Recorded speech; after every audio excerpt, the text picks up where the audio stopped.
Matthew 16:24 tells us, whoever wants to be my disciple must deny themselves and take up their cross and follow me. And to deny yourself is not an easy thing. To compromise para sa ibang tao, to let go of your right para maipakita mo na mahal mo yung iba, para mas mapaglingkuran mo sila at mapakita mo ang pagmamahal ng Lord, it's not always easy. But when we take up our cross, the very things na mahirap para sa atin, doon din tayo binabago ng Panginoon. Doon tayo binabago ng Lord from just wanting to satisfy ourselves into being the ones na gustong i-glorify at gustong i-please ang Panginoon. Following Jesus is not merely changing where you go on a Sunday morning. It's not just changing your behavior. It's about changing who you are and letting God change you in the process.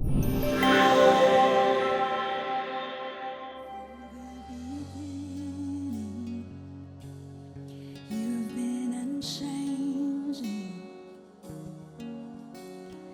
Age to age you stay. Constant you remain. Every mystery. The questions I've carried are safe within your will. So I trust you even still. I believe you are who you say you are.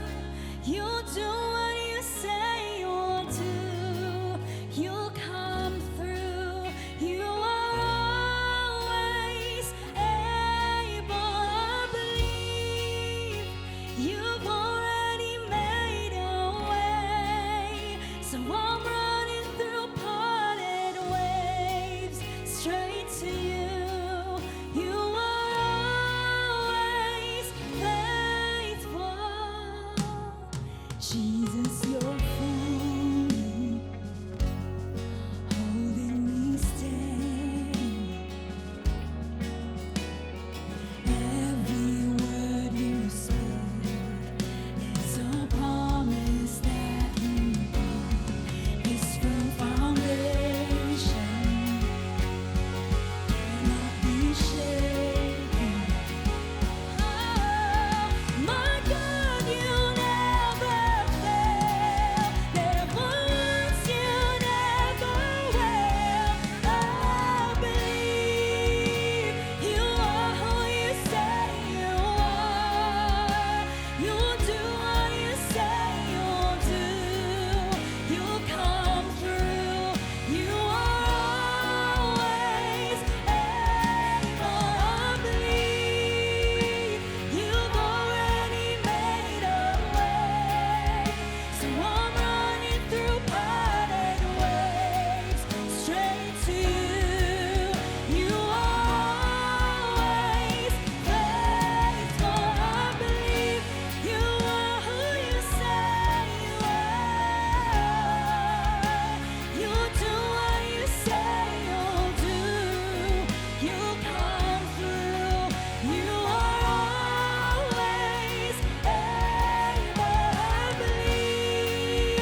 we will be talking about the journey of transformation.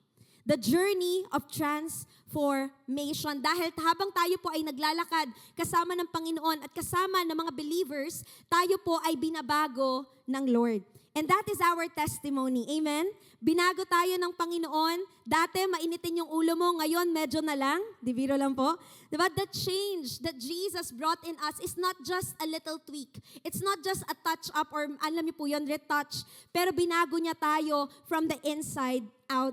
God's greatest purpose for our lives is not comfort. Yes, binibigyan tayo ng comfort ng Panginoon. It's not success, wealth, or recognition. His ultimate goal is, sabay-sabay po tayong basahin, Christ-likeness.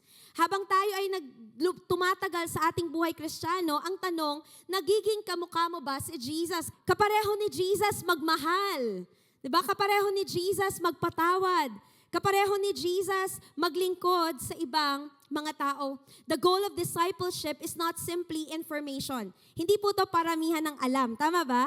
Hindi ito paramihan ng memory verse lang na kaya mong i-recite. But true discipleship, the goal is transformation. Para sa atin, tayo ba ay nagiging kawangis at kamukha ni Jesus? In fact, in Romans chapter 8, verse 29, ito po ang kalooban ng Panginoon sa bawat believer.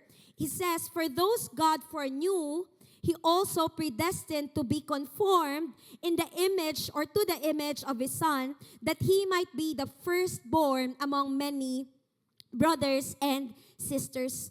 Ang panawagan, ang disenyo, ang inihanda sa atin ng Panginoon way before tayo magplano ng buhay natin is for us to be like Christ, to be like Jesus. Kaya kapatid, I wanna ask you, bakit ka nandito? Bakit ka sumusunod sa Panginoon? We can have many reasons, but I hope ang goal natin is maging kapareho ni Christ. Amen? Si Kristo na nagmahal ng tao kahit ano man ang background, si Kristo na binigay ang buong buhay niya para sundin ang kalooban ng Panginoon. At alam niyo po ba, ano ang patunay na mahal tayo ni Jesus? Tanong niyo po ako kung ano. Nandito ang bawat isa sa atin. Amen?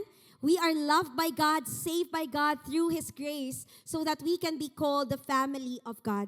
Today po, we will be talking about 3 things about this transformation journey or journey of transformation that we have.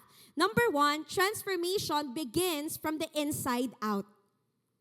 It begins from the inside and it emanates, it translates, it shines outside. In Matthew 23, verse 25 to 26, kinonfront ni Jesus ang mga Pharisees. He said, "Woe to you, teachers of the law and Pharisees, you hypocrites." Grabe po, no? Opening pa lang. Mga hypocrite kayo, sabi ni Jesus sa mga Pharisees. Bakit daw? You clean the outside of the cup and dish, but inside they are, ano daw po? Full of greed and self-indulgence. On the outside, spiritual kayo, pero on the inside, iba talaga ang nangyayari. Blind Pharisees first clean the inside of the dish and the outside will also be clean. Bakit po? Many people or even the Pharisees think Christianity or following God is about behavior modification. Pag sinabi nating modification, di ba yung sabi, uy, wag mong gawin yan kasi magagalit si Jesus. Narinig niyo po ba yun dati? Ba yung panakot po sa atin, wag mong gawin yan, baka parusahan ka. Or itigil mo yung mga ganito mong ginagawa. Modification lang ng outward na nangyayari.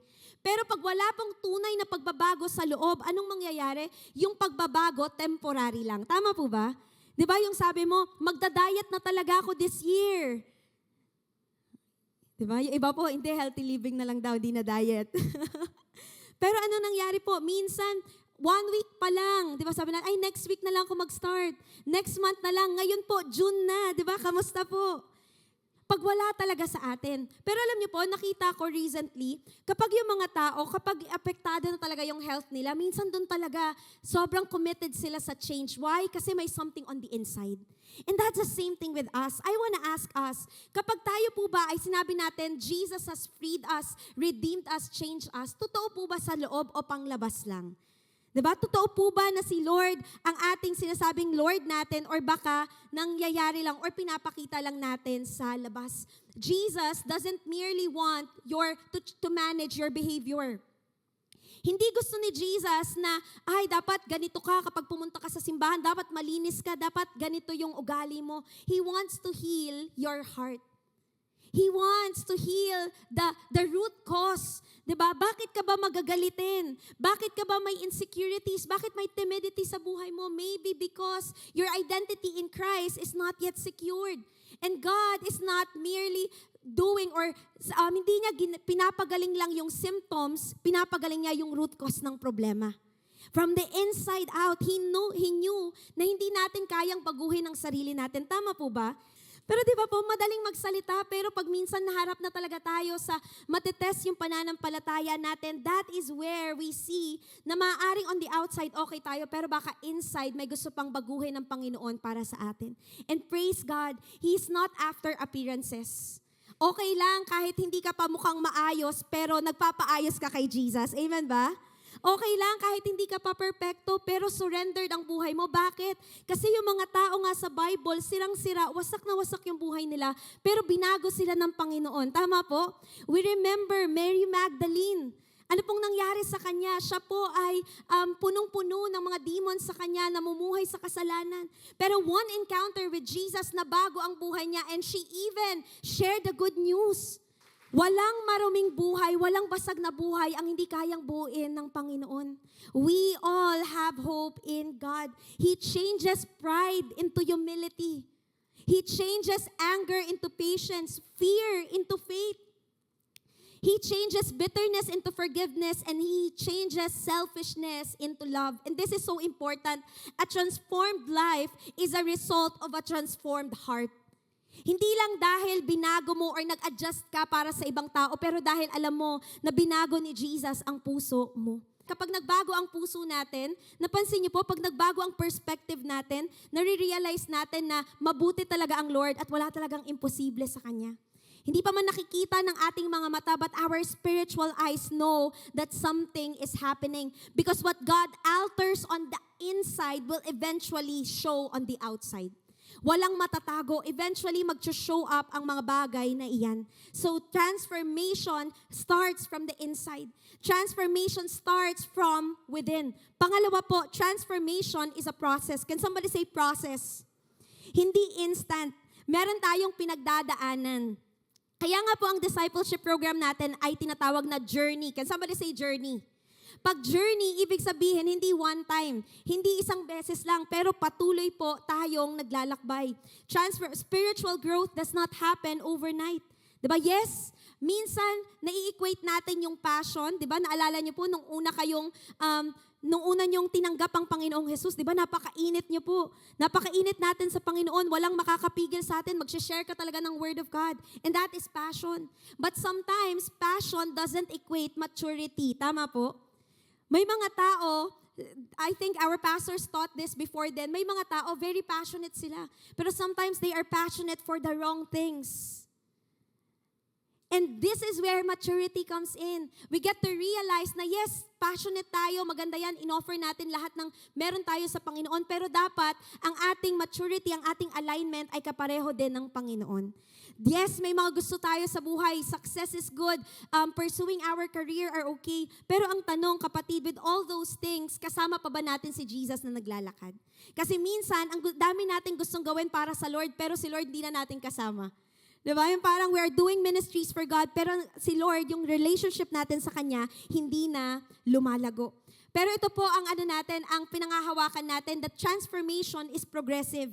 Yung iba, medyo mabagal ang progress. Yung iba, medyo patigil-tigil. Pero sabi po ng Philippians 1:6, pwede po bang sabay-sabay po nating basahin?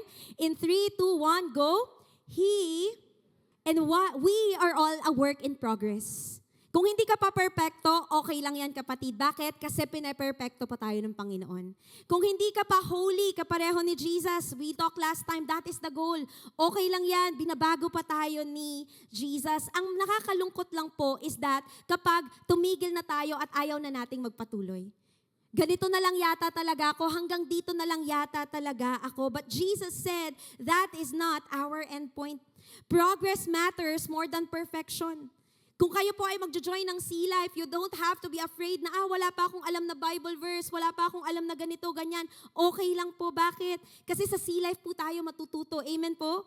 Sa Sea Life tayo na-discover natin, tulad ng sinare po, pwede palang maging totoo. Pwede palang hindi magkunwari sa mga bagay na ito. And when we allow God to work in the areas of our lives, doon po tayo nababago. Kasama po sa process is that God uses every season to shape us. Iba-iba tayo ng panahon, iba-iba tayo ng sitwasyon sa buhay, pero bawat sitwasyon natin kayang gamitin ng Lord for His glory. Sino po dito nakaranas na kayo ng victory or naranasan nyo ng magtagumpay sa isang problema? Can I see the hands of those people? Those are the things na ginagamit ng Lord to change us. Tama po? Marami tayong natututunan. Kaya ko pala because Christ is in me. Kaya pala kahit parang wala nang, kahit parang imposible na, meron pa palang pag-asa. That is our hope. Pero minsan, God is also using our pain and our struggles. Tama po? Minsan nga, pag nag-go through tayo sa madilim na season ng buhay natin, ang dami nating realizations. Tama? Diba na parang ganito pala si Lord, or alam niyo po yun, yung parang umiiyak ka na, pero salamat Lord kasi kasama pa rin kita. God uses these things. Bakit? Because He wants us to be built up. Ano pong sabi ng James 1, verse 2-4? Consider it pure joy, my brothers and sisters, whenever you face trials of many kinds.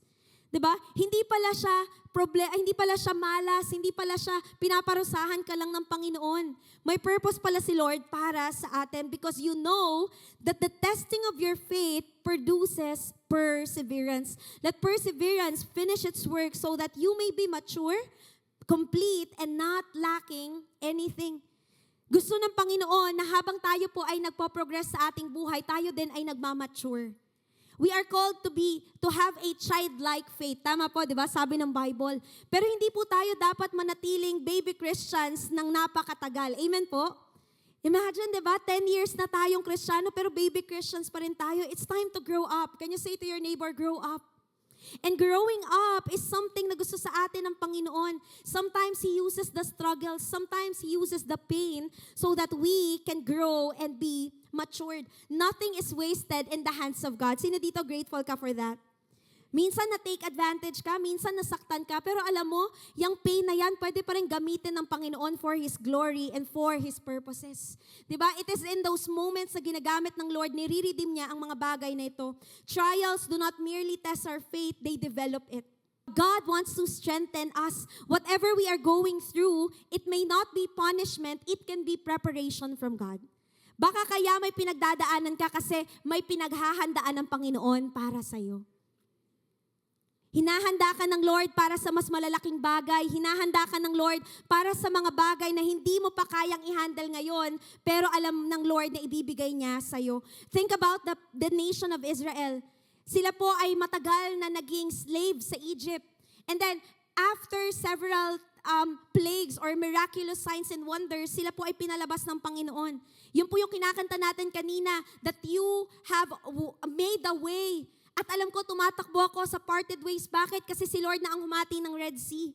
And they were instantly po, mula sa pagiging slaves, naging malaya sila, pero may problema.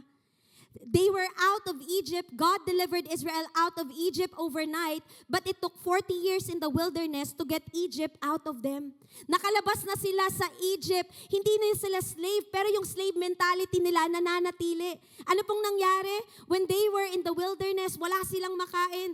Wala sila ng provision. Anong sabi nila? Lord, ay sabi nila kay Moses, dinala mo ba kami dito? Pinadala ba kami dito ng Lord para lang magutom kami? Anong sabi nila? Buti pa sa Egypt.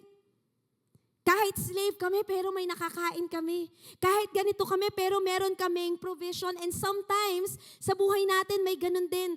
Pinalaya na tayo ng Lord sa dati nating trabaho na alam natin na hindi kalugod-lugod sa Panginoon. Pero minsan, pag nahihirapan tayo, we think about those things na, Lord, buti pa yun dati. Pero ayaw ng Panginoon na manatili tayong imprisoned or enslaved sa ating mga Egypt. Amen po ba? Pwede baguhin ng Lord instantly yung sitwasyon mo. Kung naghihirap tayo, pwede tayong bigyan ng provision ng Lord miraculously. Diba? Pero anong sabi ng Panginoon? Minsan, yung mga bagay, blessing na binibigay ng Lord, pag nirelease niya sa atin nang hindi tayo handa, minsan nasasayang. Bakit? Kasi hindi natin kayang i-handle. Kasi wala pa tayong character enough to do this, or minsan, yung mindset natin, nandun pa rin sa old ways of life natin. Number 3, transformation requires cooperation. Can somebody say cooperation? May ginagawa ang Lord. Si Lord ang nagbabago, pero meron po tayong parte. Maturity doesn't happen accidentally. It happens intentionally, yet many believers expect spiritual growth without spiritual discipline. Nasabi niyo na ba yun sa Lord? Lord, gusto kong lumalim, gusto kong lumago sa pananampalataya ko. Ang tanong ng Lord, kapatid, kamusta ang spiritual discipline mo? Kamusta ang iyong prayer life? Kamusta ang time mo fellowshipping with other believers? Kasi minsan, gusto natin in-snap, baguhin tayo ng Lord, pero sinasabi ng Lord, meron kang parte. In fact, napakaganda po ng scripture na to. It encapsulates both of this here in 2 Peter chapter 1, verse 3 to 8. He said that His divine power has given us, ano daw po? Everything. Not something, not several things, but everything we need for a godly life through our knowledge of Him who has called us by His own glory and goodness. Again, sino po dito? Binabago pa po kayo ng Lord? May kailangan pang baguhin sa inyong buhay? Pwede po ba pataas ang kamay? Binigay na ng Lord lahat ng kailangan natin for godliness. He has given us the promise. However, sabi niya po dito, through this, He has given us His very great and precious promises so that through them, you may not just wait, not just pray about it, not just think about it, but participate. To be partakers of this, or participate in the divine nature, having escaped the corruption in the world caused by evil desires. Sabi ng Lord, yung lahat ng kailangan mo para maging holy, para maging godly, binigay ng Lord, pero kailangan mong mag-participate. Pastor Alfred and Pastor Raymond sa YA Retreat, shinare nila na ang power nasa atin na, pero minsan kailangan ng activation. Amen po ba? Bakit? We know that the Holy Spirit is in us. Kinakanta natin, pinoproclaim natin, the same Spirit that raised Jesus from the dead is in us. Diba? Kahit bagong Kristiyano lang po tayo, wala kang junior Holy Spirit. Hindi lesser ang Holy Spirit na meron ka compared sa ibang mga tao or compared sa mga leaders natin. You have the same Spirit, pero minsan kasi tayo, hindi tayo willing mag-cooperate. Minsan hindi tayo yielded, surrendered sa Panginoon, kaya may ginagawa siya pero hindi natin sinusunod. He says, hindi lang po mag-cooperate, for this very reason, make every effort to add to your faith goodness. Lahat nga po na may pananampalataya, can you say amen? From that faith, let's add goodness. From goodness, to goodness, knowledge, and to knowledge, self-control, and to self-control, perseverance, to perseverance, godliness, to godliness, mutual affection, and to mutual affection, love. Grabe po, no? Ang dami pa palang pwedeng matutunan, pwedeng ma-adapt sa buhay natin, sa buhay Kristiyano. For if you possesses these things or these qualities in increasing measure, they will keep you from being ineffective and unproductive in your knowledge of our Lord Jesus Christ. Baka marami sa atin unproductive na bilang mga Kristiyano kasi tumigil na tayo sa pananampalataya lang. Baka tumigil na tayo hanggang goodness, pero sinasabi ng Lord, carry it or ikumpletuhin mo. Patuloy natin tayong makipag-cooperate sa Panginoon. Sabi po dito, grace is not opposed to effort. Hindi sinasabi ng grasya, dahil may grasya sa iyo ang Lord, na wala ka ng effort. It is opposed to earning that. Bakit po? Alam natin, we are saved by grace. Amen? Hindi po tayo saved ng good works natin. Hindi tayo saved kasi mabait tayo. In fact, bawat isa sa atin, kailangan natin si Jesus. Tama po? Sobrang kailangan natin si Lord. That's why siya ang pumunta or niredeem niya tayo because we cannot be saved other than Jesus. Pero ano pong sinasabi? When we have grace, dahil hindi na natin in-earn yung salvation natin, we work, we serve from the point of salvation. Dahil alam natin niligtas tayo ng Lord, tayo ngayon ay nakikipag-cooperate sa ginagawa niya. Sabi daw po, think of a farmer. Diba? So kung kayo po ay try na makapagtanim ng isang buto, the farmer cannot physically force a seed to grow. Tama po ba? Diba meron po ba dito, nagtanim kayo, tapos mag-grow ka. Diba? Tapos nag-grow po instantly. Wala po, di ba? The farmer has to wait. The farmer can prepare the soil, he can water the field, he can pull the weeds, but God's power produces the growth, and the farmer must participate in the process. That's the same thing with our spiritual lives. Si Lord ang nagbabago sa atin, hindi si leader natin, hindi ang ibang tao sa paligid natin, pero ginagamit sila ng Panginoon. Ginagamit sila ng Lord to be an instrument, pero God is the one changing us in the process. Pero meron po tayong role. Meron tayong response na nanggagaling sa atin. And I believe in discipleship and in sea life, it's also about partaking in the process. Alam niyo po, kahit gaano ka-passionate at ka-powerful ng sea life leader niyo, pag hindi po kayo umaattend ng sea life, hindi po tayo mag-grow. Diba? Parang ganito po yan. Kahit gaano kasarap ng pagkain, ng lunch natin mamaya, kung hindi ka susubo ng pagkain, hindi mo matitikman na masarap yon. Tama po? Pwedeng may opinion sa iba, pwedeng makita na, mukhang masarap and all, but you will never taste and see that it is good, not unless you eat it. That's the same thing with our discipleship. Hindi natin mararanasan ang fullness ng discipleship, ng beauty, ng blessing nito kung hindi tayo magpa-participate. And God designed us to have that mutual encouragement.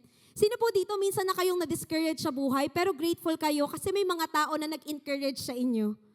Diba? Yung parang, hindi alam ng taong to yung pinagdadaanan ko, pero sinabihan niya lang ako na mahal ako ni Lord, grabe na-encourage na ako. And sometimes, kahit na malakas tayong Kristiyano, minsan nanghihina tayo, kailangan din natin ng support sa ibang mga tao. And God wants us to cooperate in the things that He is doing. Ang tanong, mga kapatid, is, are you willing?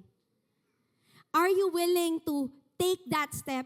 Are you willing to participate in what God is doing? Bakit? Ang plano ng Panginoon sa atin, His will is pleasing and perfect. Amen po ba? Ang plano niya sa atin is to be holy like Christ, to love like Jesus loves. Pero ang ano natin is that, nakikipag-cooperate ba tayo sa gawain na iyon? Are you cooperating with God's work through prayer? Gusto mong iligtas ng Lord ang family mo. Are you praying for your family? Gusto mong maligtas ang bansang Pilipinas? Are you praying for our nation? Are we cooperating with reading the Word of God? Are we worshiping the Lord for who He is? And lastly po, ang pinaka-importante, are we obeying the words na binibigay ng Lord? Di ba po madalas, pag nakakarinig tayo ng teaching, nakakarinig tayo ng testimonies, na-inspire tayo, wow, grabe. Grabe yung ginawa ng Lord para sa kanila. Pero if we just live inspired and do nothing about it, ano pong mangyayari sa inspiration natin? Mamamatay po yan. Tama po? Pero alam niyo po, kapag tayo ay na-inspire at tayo ay nag-take action, doon nangyayari yung transformation. Doon nangyayari yung pagbabago ng Panginoon. Or sabi po sa tanong, are we expecting growth without participation? Di ba nag-expect ka ba na lumalim sa Panginoon pero wala tayong tinitake na step? The journey of discipleship is a journey of transformation. Habang sinusunod natin si Lord, nagbabago tayo. Habang sinusunod natin si Lord, maraming mga bagay ang inaalis niya at maraming mga bagay ang dinadagdag niya sa ating buhay. It happens from the inside out. Hindi pa man halata ngayon, okay lang yan kapatid.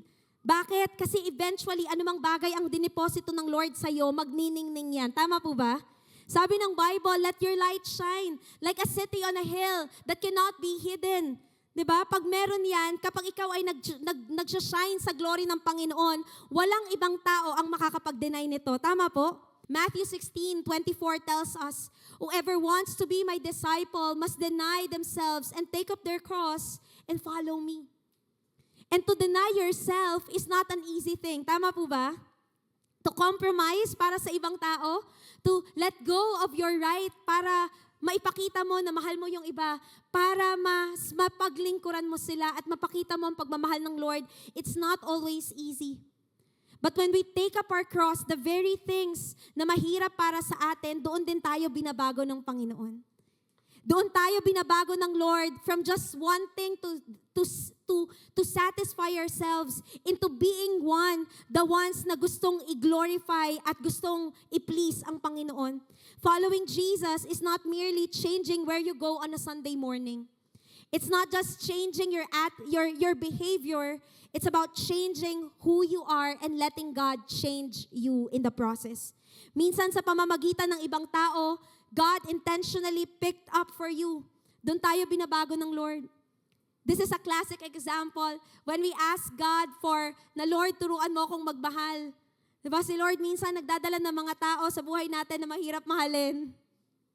Why? Because it is when we are challenged, it is when we are pushed to our limits that we see na kahit nasa limitation na tayo, yung grasya ng Panginoon sa atin, yung kakayahan, empowerment ng Holy Spirit ay enough pa rin para magpatuloy even if hindi na natin kaya. Ganun din po sa transformation. Kung pakiramdam natin, wala na tayong pag-asa. Kung pakiramdam natin, paulit-ulit na lang mangyayari sa buhay natin, the hope we have in Jesus tells us that this is not how our story will end. If we are in Jesus, patuloy na magtatagumpay tayo anumang struggle that we have. Amen? If we have Jesus, anumang storms ang dumating sa atin, patuloy tayong tatayo at sasabihin, Lord, mabuti ka pa rin sa buhay ko. Lord, ikaw pa rin ang Diyos na may likha ng langit at lupa at ikaw pa rin ang in control sa lahat ng mga bagay na ito. But lastly, we have to cooperate. We have to step in. We have to step out of the boat. We have to respond no matter how small that decision, that step may be. It may be a baby step pero it's still progress. Amen po ba? Maliit na bagay pero malaki ang pwede at malayo ang pwedeng pagdalhan sa atin ng Panginoon.